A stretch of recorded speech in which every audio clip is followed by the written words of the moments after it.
Okay, so how do we create these questions? Well, first you have to realize it is a brainstorming process, all right? You need to discover the right question, but it doesn't need to be perfect, or questions, I should say. Remember, do not let the perfect be the enemy of the good. You just want to get the questions in there. Over time, every day you're going to ask, does anybody want to change any of these questions? Not in those exact words. But people can have a chance to reword them, and you'll combine them, and you're going to have a meeting about the meeting, after you've been doing it for a month. So you don't need to get it perfect. What you're going to do is you give everyone a pad of post-it notes, and then you take about 10 minutes, set a timer, and you do this without any discussion so that everybody gets their own input um, into this process. And everybody writes down the things they want to know to make the day they're working on, or the next day, depending upon how they want to word it, better. You don't have to worry about anything else. They write out the question. Now, when they go into the meeting, the questions are going to be ideally written so that no means no action has to be done. The answer to the question is no. And if it's yes, perhaps something does. Or they're going to be tracking a number, or a something else that you can rate on a scale for uh, different things like critical, poor, good, excellent, blue sky, that type of thing. One of those two things is what they're going to be looking for. All right. So everybody has their notepads.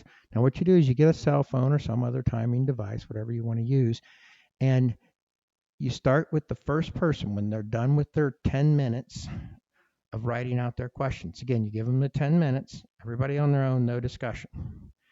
And then you start with somebody. Ideally, do not start with the leader of this team. The leader should go last. There's a great book by Simon Sinek called Leaders Eat Last, and I would highly recommend reading it. But what you do is you have the first person read their question. And when they read their question, you go in and you type it into the system. You just hit add checklist item. The form will be pretty self-explanatory. You get to the question, you just type in what they say. And when it's typed in, you start the timer. And then you can discuss the question for 5 minutes. At the end of the 5 minutes, everyone needs to say, yes, we're going to keep this question, or no, we don't. And it may not take you that long. It may be a repeat question. You also ask yourself for every question. Everybody else gets a chance to say, they look at uh, the questions they wrote on their sticky notes, and they say, well, I got one that's similar. Could we reword them to combine them? Okay, that type of thing. At the end of the 5 minutes, you decide if it's a keeper question or not, and then you put it in there. Okay, you either save it or you blank that line out and you go to the next person. It's pretty simple. Now, if a question is something that you really want to discuss later on, you just put an asterisk at the very beginning of the question, because the questions are going to be in alphabetical order. And putting an asterisk there will move it to the top. So if you have time, you'll discuss that at the end of your creating the questions. So why do we use the 5 minute timer? Because if these are good questions, you're going to want to discuss them right away instead of waiting till the meeting. And you won't get near through creating all your questions, because you'll be spending time discussing them and solving and things along those lines. We need to concentrate on just getting the question in. Hit the new checklist item, enter the question in, start the timer, the end of the 5 minutes, go on. All right. And by the way, if there's a discrepancy, the captain of this team decides if the question is in or not. We need a decision. All right. So now, people should see, as this is going around, that somebody else has brought up a question similar to theirs, and then they try to combine them. That's perfectly normal. All right.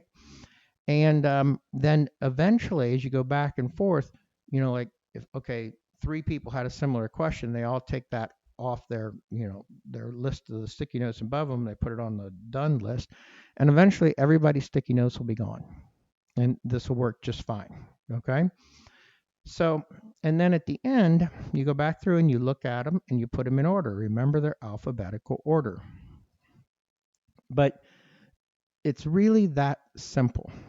So, what I'd like to propose now is that here's some ideas for things that will help your teammates create the right questions. And the list is on the document that you're probably using to do this, but what do you want to know to make the period before the next meeting better? What could have happened since the last meeting that you want to know about?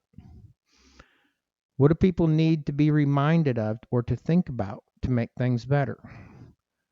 What are measurable items that could affect our throughput? Do we have available people, materials, packaging, time, etc.? What are our time wasters? What are our energy takers? And what are our frustration makers? So, again, get the questions in there. And you need to finish this meeting in time to hold your first meeting. So, stick to it. You can go back and discuss these questions later because you will want to. And that's a wonderful thing.